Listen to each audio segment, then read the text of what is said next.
It is your Classic Metal Show right here on the ClassicMetalShow.com from the Metal Cowboy release. That is our good friend Ron Keel with Evil, Wicked, Mean, and Nasty. And no, I'm not talking about my friend Chris Aiken, the foul-mouthed one of the show. I'm talking about our good friend Ron Keel, who we've got on the phone all the way from Sioux Falls, South Dakota. Welcome back to the Classic Metal Show, Ron. Great to be on the show tonight. Great to hear your big, huge radio voice on the other end of my telephone. Yeah, big, huge radio voice. Well, I think you've usurped us, Ron, with your big, huge career move 2 years ago now, and fronting the Badlands Pawn house band as well as the K-Bad radio show in the afternoon, and doing all kinds of good stuff with Badlands Pawn. And Chris and I are very jealous, aren't we, Chris? I am certainly jealous. Yeah, Chris is jealous. Well, as I continue to say, every time you guys have me on the show, you are responsible for this in a big way, because you are my radio mentors and inspiration and have been so supportive over the past few years. So it's really fitting that tonight I can come on the show with you guys, talk the rock the talk, and do the Classic Metal Show debut of my new single, Dead Man Rockin'. I appreciate this. Absolutely. Well, Ron, Chris and I were talking a little bit. I came and visited with you back at the end of September for the Dockin reunion, and you showed me around the joint there, the Badlands Pawn, and there's a lot of cool things going on up there. We were discussing that people wouldn't necessarily think of South Dakota or even Sioux Falls as a vacation destination or whatnot, but your boss up there, Chuck Brennan, he's sort of making a dent up there to where it is a destination point now. So tell us what's going on up there, and new developments and maybe even future endeavors. Well, first of all, we appreciate you using the term joint in reference to our venue, because we're affectionate with that term. It is a joint, man. It's a place where rock and roll lives. Rock radio with our station KBAD 94.5 FM here in Sioux Falls, and online, of course, at kbad945.com.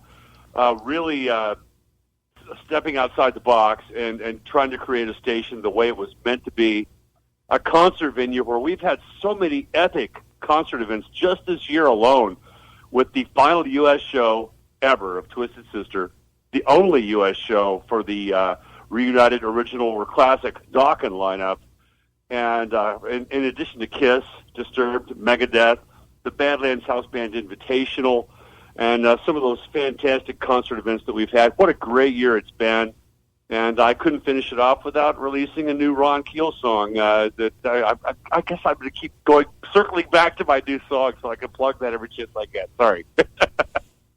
Well, Ron, I've had a chance to listen to a little bit of K-Bad. I do pick it up during the week sometimes. I'll just be sitting at home and I'll throw it on, and it is so cool to have an actual commercial station that is playing classic metal but not playing the standard top 10 hits.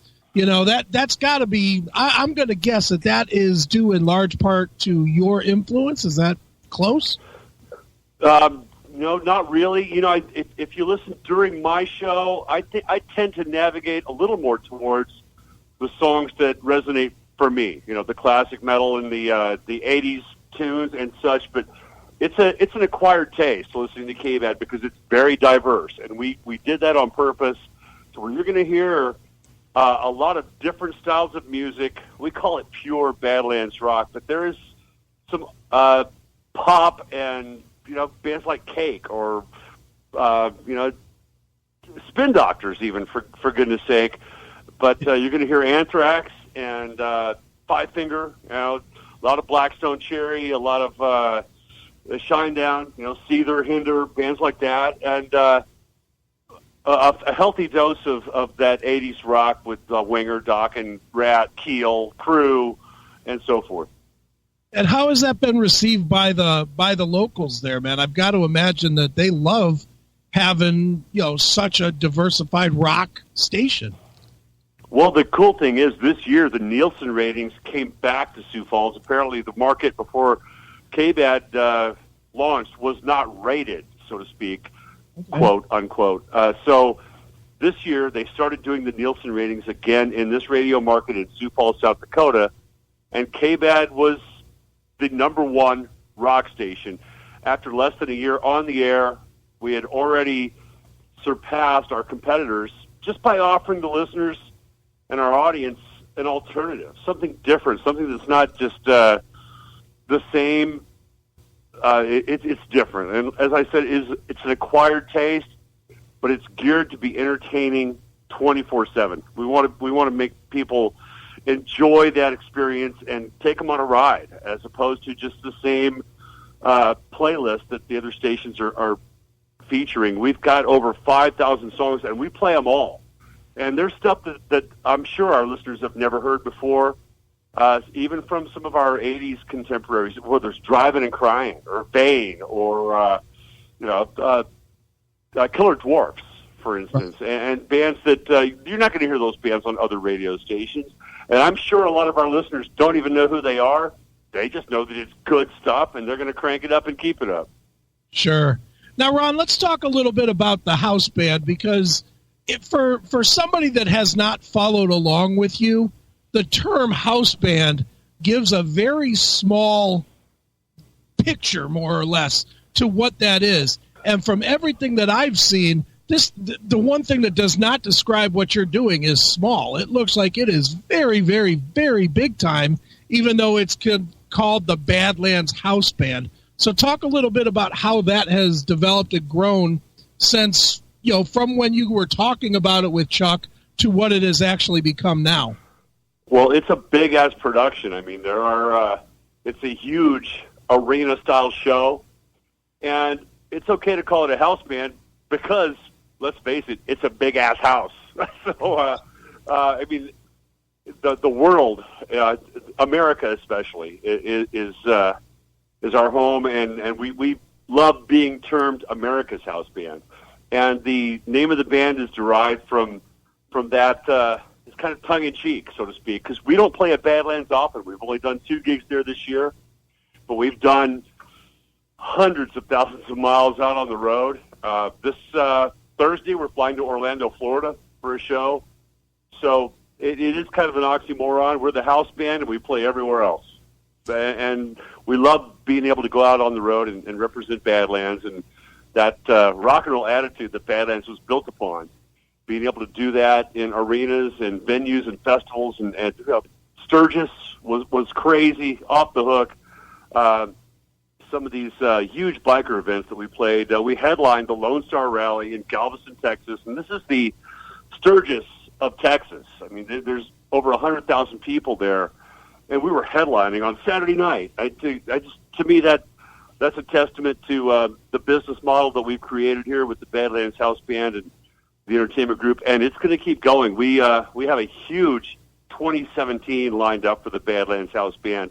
A lot of the same events, a lot of the same market, and a lot of new venues and events as well.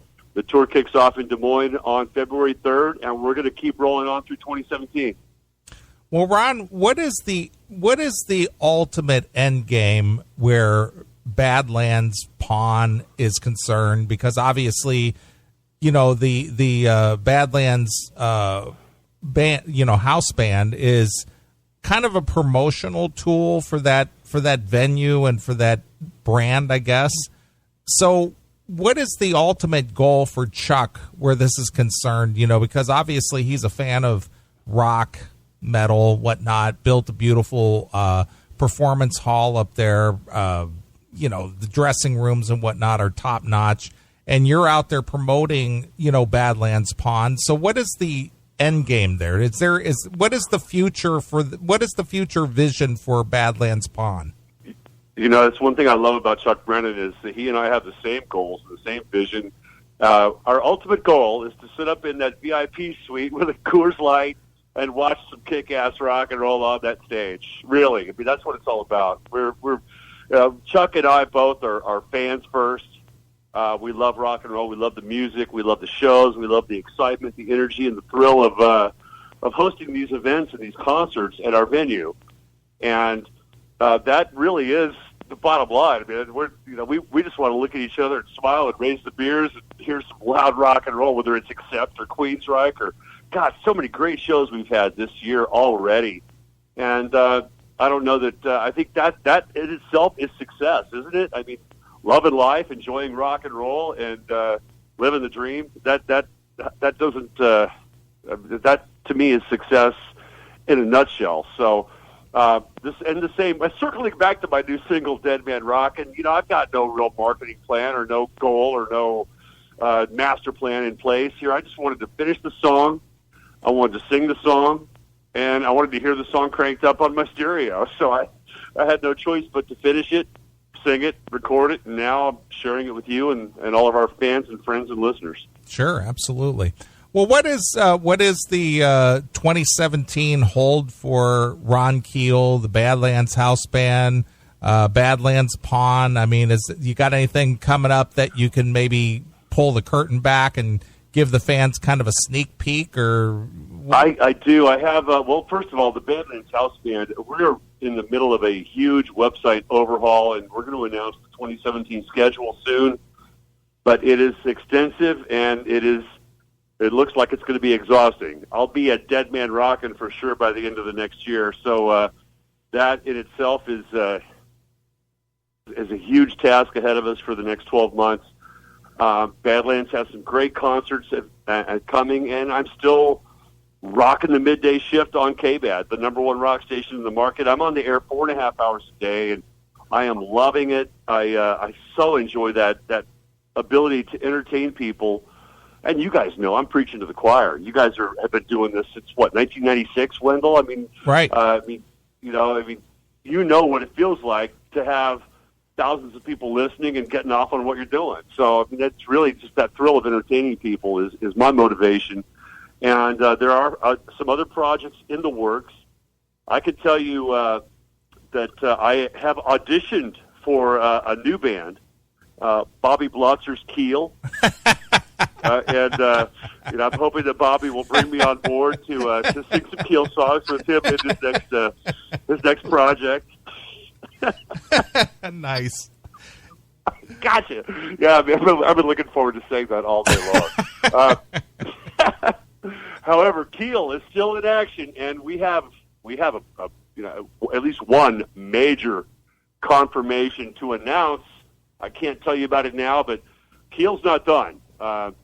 We have some big shows in the future, and we're probably going to announce those in the springtime. So Mark Ferrari and Brian J. and Dwayne Miller and Gino Arce and I are going to be back in action as Keel. We're not done. My solo career is in full swing, obviously, with the new single, which I keep circling back to the new single, Dead Man Rockin', and we'll talk about that shortly, I'm sure. But my solo career is separate from Badlands House Band, of course, and the band that I'm in with these guys, with the Rev on drums, El Diablo / Gino Arce on bass, DC Cawthorn, Dakota Scott on keyboards. This is, arguably the best band I've ever had. And that's what keeps us going. We all know this. At this stage of the game, to be, in our mid-50s, let's face it, to have such an opportunity and to be clicking on all cylinders and having just an amazing musical machine, we can't stop. We can't slow down. We've got to keep going as long and as hard as we can because it's that good. And so really that's our motivation. That's the end game for me, is just to keep doing it, just to get back on stage one more night and live the dream and enjoy rock and roll to its fullest while I still can. Sure. Now, Ron, let's finally come around to what you really want to talk about. Quite obviously, let's talk about the single. Obviously, this is writing with a new people, or not new, but a different cast of people than you've written with before, and it does sound a little different, although familiar from stuff that you've done before. So, talk a little bit about the whole process of creating, kind of from scratch once again. Well, no, the song was written by myself. I mean, I wrote the tune, and a very small cast of characters actually played on it. Mike Vanderheel from Y&T, again, as he did with the Metal Cowboy album, contributed the drum tracks. Gino Arce / El Diablo from Keel and the Badlands House Band did the bass tracks, because nobody's more in tune with me than Gino. He's been with me for 18 years now. And D.C. Cawthorn from the Badlands House Band did the guitar solo work. So very small cast of characters, and I wrote the song myself. Very personal statement. Something, like I said, I have no master plan or marketing scheme. I just wanted to hear the tune. I wanted to finish it. I wanted to sing it. And I wanted to hear it. It really speaks and sings what I've lived for so many years. And some of the lyrics that are some of the money lines in this tune, from the Sunset Strip to the cowboy bars, I've earned every scar. You know, I mean, and there's one line in there, hell ain't half full yet, second line of the first verse. My dad used to say that to me, because my dad, he was the original rock and roll outlaw, Roy Keel. He was, you know, I would get on his case about smoking and drinking and chasing women and doing stuff that sometimes was not even legal. And he would look down at me and just say, son, hell ain't half full yet. I go, whoa. And I held on to that line for so many years and wanted to put it in a song. And the inside and out, I've earned every scar, from the Sunset Strip to the cowboy bars. I mean, I lived the song. The inspiration came a few years ago when I was doing a show in Vegas, and I'm about to walk on stage, literally, and I'm exhausted. I am bone dead tired. And as we all are, sometimes when you go to work, you clock in and you rock out. I mean, you got no choice. And I was exhausted. And one of the guys in the crew backstage looked at me and said, hey, Ron, how you doing? And I just looked at him and I said, I'm a dead man rockin'. Like, boom, a little light bulb goes off over my head. And I thought, man, what a great idea for a song. It's right about what I'm feeling right now. Because who hasn't gone to work, dead tired, and kicked ass anyway because it's your job? I mean, that's what the song is all about. And to be able to capture that musically and lyrically, for me, was something that I just had to do, and I'm really glad to see it launched. The video came out today. I'm really, really excited about the video. I encourage everybody to go to ronkeel.com and check out the video clip. It's a lyric video, but it's so much more. There's some great effects and just a great visual experience as well. And I especially like it because it's one continuous close-up of me. So Ron, with the lyrics and the effects and all that stuff. So Ron, what is this song all about? No, I'm just kidding. It's about Bobby Blotzer. Right. I wrote this about Bobby because Bobby is the hardest working guy in show business.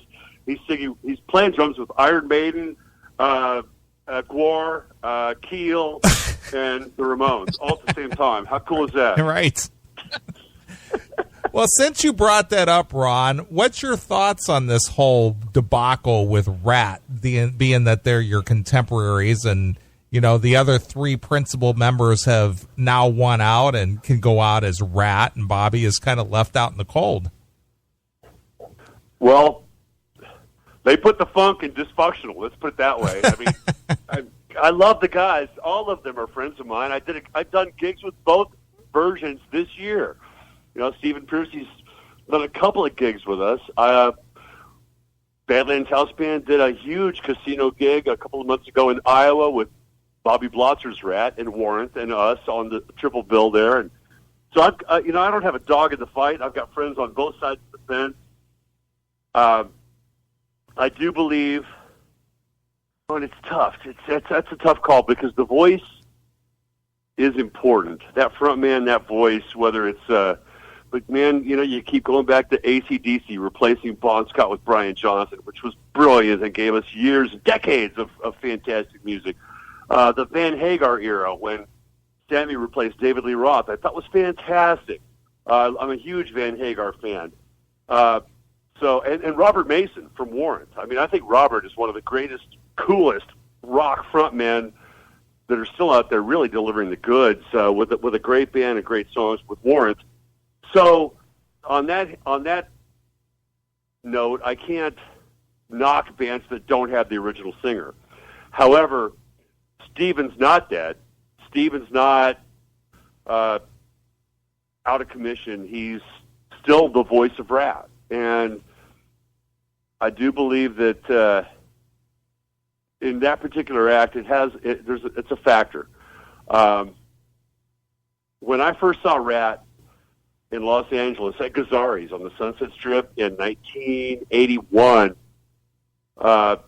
Steven was the only guy in the band at the time that ended up being on the classic lineup. I mean, Jakey Lee was playing guitar at the time. Chris Hagar and Matt Thor from Rough Cut were the other guitarist and bass player, and Kurt Meyer was on drums. So to me, that was Rat, because I walked into that club in L.A. on the Sunset Strip, and I saw Rat, and there was no Blosser, there was no Warren DeMartini, there was no Robin Crosby.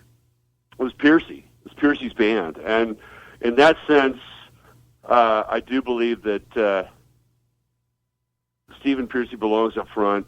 Even when he's doing his solo gigs, he's singing Rat songs.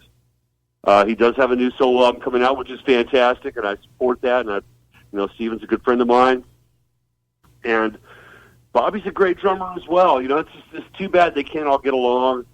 I appreciate the fact that my band Keel has never had any of that bad blood. I mean, those guys, Mark Ferrari, Brian J., Dwayne Miller, and I, that core nucleus from 1985, 86 is still best of friends. And we would not do anything to dishonor each other or to compromise our integrity or our friendship. So I'm really proud of that fact, and we've avoided some of that dysfunction that some bands have had to endure. Sure.